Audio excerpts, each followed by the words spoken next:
Yo, what's going on, everybody? I'm back. It is Monday, April 1st. Beautiful day here in Southern Cal. I'm sitting outside. Beginning of the second quarter of 2024. So we ended up in March with I believe it was a 597 billion leading flow for the month. That was down from February, I think was a 671 billion. But February is always the biggest month when it comes to government spending. I call it leading flows, treasury withdrawals. It's all the same terminology. And the reason why February is always the biggest is because that's when you get most of the IRS tax refunds. They're still going out, but you get the most in February, a little bit less in March, and then it starts to taper off. The deficit for March was 160 billion. That's 160 billion for the month. The deficit for February was 261 or something like that, 267 billion. By the way, I got to remind you guys that I said I was not going to be calling it the deficit anymore because that, I don't like that term. It's misleading. It has a negative connotation to it. Everybody uses it, and it's all people who don't really understand what it is. So I'm going to be calling it net government transfers because that's what it is. It's a transfer from the government to the economy. But I'll give you guys some time to get acclimated to that. But that's what I'm going to be calling it from now on. I'm not going to call it the deficit because, again, that just has a negative connotation to it. It gives people the wrong idea about it. We have to look at this garbage in the media and these stupid talking head pundits on TV all the time. They don't know what they're talking about. And so I need to have you guys become acclimated with a more concise understanding. Remember, I did a whole video not too long ago, last week, about language. The language you use is very important. I mean, your brain, your subconscious brain, it's affected by this language, and your emotional state is affected by language, okay? You could use language that could make you agitated or nervous or frightened, or you could use language that will keep things at a rational understanding, and that's very important because a rational understanding should not allow you to become emotional, all right?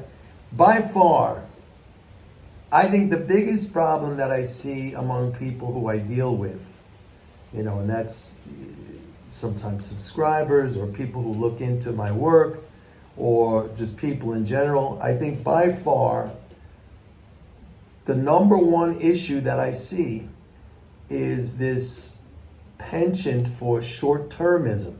Okay, it's this gambling mentality. It's they want to be. Everything's got to be short-term. They want to make money like this.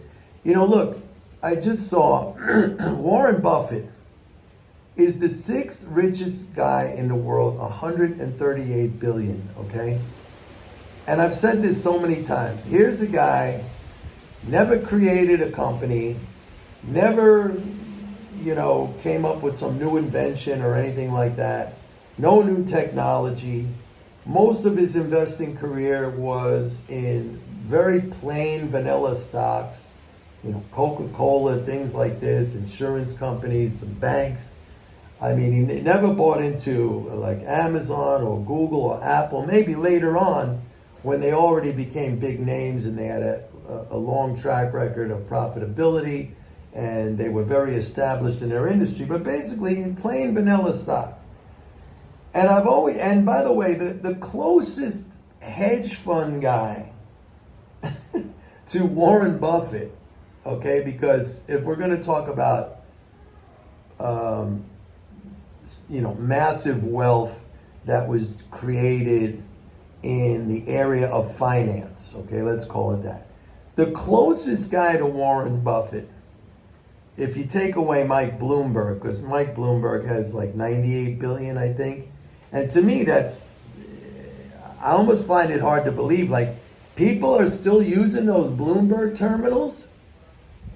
I mean, now that the internet is so developed and you could get every kind of information. I mean, people are still, I can't believe that those Bloomberg terminals are still in existence. I mean, at least to the degree that it has raised Mike Bloomberg's net worth to 98 billion. I mean, it's just, to me, it seems astounding. Anyway, if you take him off the list, the next closest guy is Ken Griffin, and I think he has something like a 37 billion net worth, which, nothing to sneeze at, believe me. I'm not saying that's like some little pittance or anything, but I mean, he's 100 billion away from Warren Buffett. And let me just explain something about Ken Griffin, particularly Ken Griffin. His company, Citadel, is basically a legal order front-running operation, okay? What Citadel does, it buys order flow from like Schwab, TD Ameritrade, all the big brokerage firms. It has, its installations, its computers, its servers right next to the servers in the New York Stock Exchange and at the CME,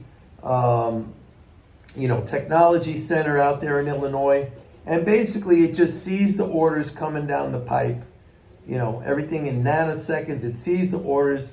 His firm, what it does, it jumps in front of those orders. It takes a quick position, then the orders hit, then it gets out. So it's basically a legal front-running operation. There actually was a time several years ago when Congress was considering banning that activity.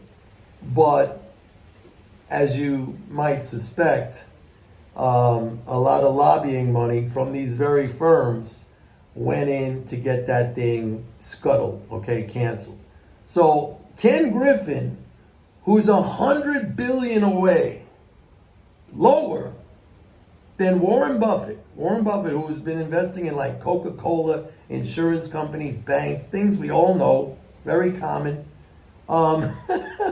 That's the closest hedge fund guy to Warren Buffett. So the reason I'm saying this, going back to my original point, that the number one issue I see with most people that I deal with is this short-term mentality. Like, Buffett is 90 years old or 90-something years old. I've said in the past, it's time makes you rich, not timing. A lot of you are all about, you got to have the exact timing. It's got to be done just at this second. I'll tell you something. This quest for absolute precision, you know what that does to you? It leads to inaction. And you know what inaction does to you? It makes you achieve nothing. The only way you achieve something, and I don't care whether that's in finance, whether that's in athletics, whether that's in relationships, whether that's in mountaineering, I don't know, you name it, whether that's in creating and starting a business as an entrepreneur, you must take action. And when you wait around for the time has to be exactly right, and who's to know when the time is going to be exactly right? But if you wait around thinking it has to be exactly right, otherwise I'm not doing anything, that is a destroyer of action. And it's just not going to work. It's not going to work. I had a guy recently, got really upset at me because we didn't have that correction in December when I said we were going to have the correction, which at the same time I did say we're going to go up into February to an all-time record high. But okay, let's forget about that. And he said, my timing is terrible. It's not about timing. It's about time. Warren Buffett is the absolute example of this.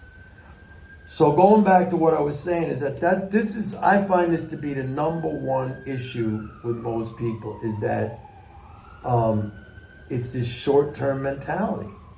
It's this need, this desire to have it right away, to have that money right away, when there is no real way to ensure that that can happen. Now, some people maybe can, like Ken Griffin, who has set up a company which legally can cheat.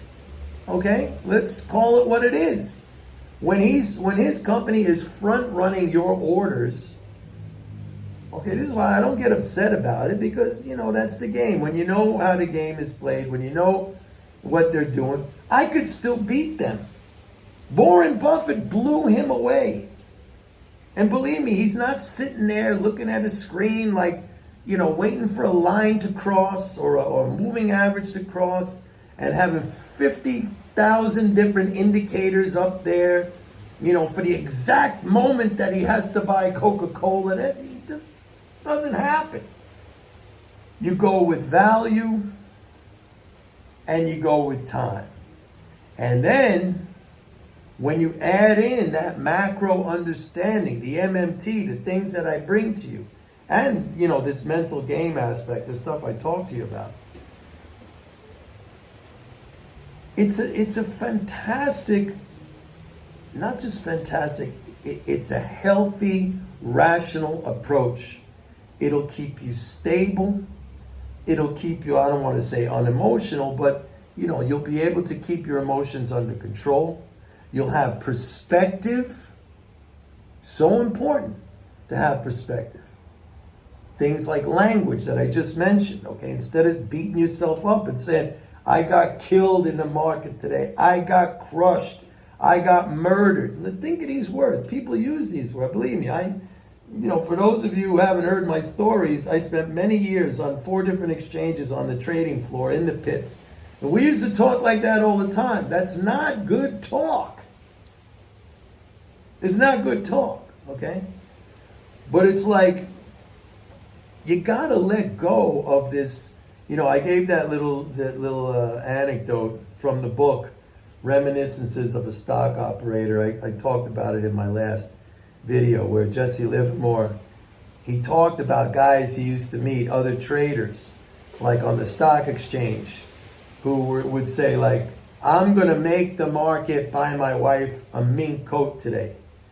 And by the time, he earned that trader earned the money for the mink coat, it literally cost him 4 or 5 times more than what it would have cost him if he just went out and bought the mink coat. Okay. Demanding that the market pay you. I mean, there are ways to do that. There are strategies. If you write options and stuff, but that's not a foolproof thing. That's a conservative, low risk approach where you could add some alpha, some additional rate of return, by doing some of these strategies. But that's not going to make you, that's not going to make you rich. Okay, time. This is the other thing about options that I don't like, is because basically the way most people use options, where they buy options, you're putting time against you. Smart people, they write option. They sell the options, they collect the premium. All right? But that's not infallible either. I mean, there are many examples when strategies like that can blow up. Anyway, I'm getting a little bit sidetracked here, but really this is the point that I wanted to make today, is that I just find a lot of people, and by the way, within this behavior of short-termism, there's a lot of other character traits in there that are bad. Okay, like within that short-termism, you have impatience, neediness. Okay, I've never seen anyone gain something when their level of neediness is high. If you're chill, if you're cool, if you can control yourself, you'll gain a lot in life, okay? Because you'll see the good opportunities when they come. Like I was talking about the crouching tiger waiting to pounce.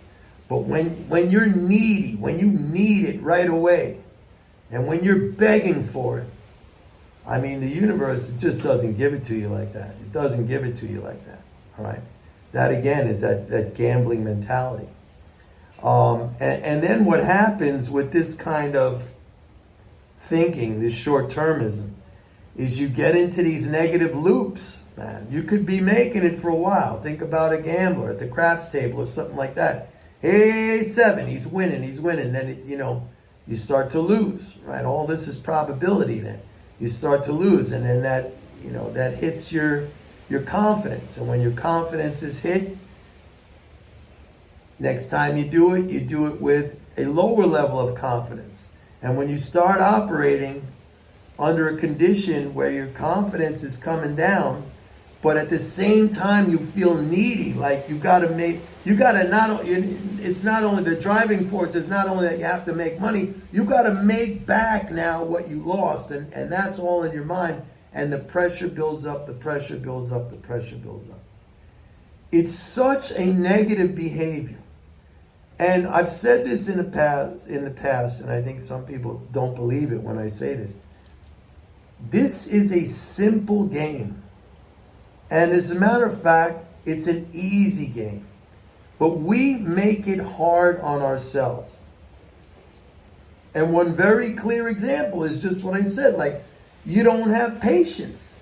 You don't want to wait for those profits to accrue, that wealth to accrue. You want it now. You want it right now. And you'll do anything, and you'll search around for any kind of cockamamie system or somebody who promises you on the Instagram that we have this thing that makes money every single day, bing, bang, boom, and you're not going to lose anything, and, with a fancy graphics coming up, and you fall for it. Okay? It does not exist. It exists maybe for people like Ken Griffin, who set up a firm that is legally allowed to cheat. You're not Ken Griffin. I'm not Ken Griffin. If there's something like that, I know a lot of people get very upset and very angry. What does that bring you? You don't need to be doing that. Warren Buffett didn't need to do that to amass the 6th largest fortune in the world at $139 billion. You don't need to be doing that. So what is the point of getting all angry and upset over that? It's like people who get angry and upset over, are people in Congress who they can legally trade on inside information. I mean, if that makes you upset, run for office. That's the system we have, okay? I don't get upset over that. There's nothing I could do about that. Why am I going to, Nancy Pelosi made all this money. I could make money too. I don't need to have inside information. And I feel like, in a way, I do have inside information because my understanding of economics, my understanding of the monetary, think about it, folks. All these things I tell you and I teach you, but everybody's out there talking about interest rates are going to collapse the economy. I was telling you it's going to go right back up and it's going to go up to new all-time high. That's like having inside information, but it's not illegal because it's just plain knowledge. It's just plain knowledge. It cost me nothing. It cost me no special connections. It cost me no special investment. It's just having an open mind, learning something, having an understanding, and then applying it. I don't get upset about that, all that other shit. There's nothing I can do about that, and it's not even that. I don't need it. I don't need it. So, like, if you're one of these people who, like, you're searching for the system fairy, that's going to take you in a ball of cotton to the promised land of profits, without ever having to go through any kind of, anxiety or stress or anything like that. And it's going to pop out money for you every single day. And you saw it on an Instagram ad. And yeah, I'm going to do that. Hats off to you. Good luck. It's just like, I can't wait. I'm cheering for you, man. I've been around a long time, I've been doing this a long time, and I went through all that stuff. Believe me, I went through all that stuff. But knowledge is power, self-control, behavior, perspective. Time makes you rich, not timing. Get that through your head. All right, that's it for today. See you tomorrow. Bye.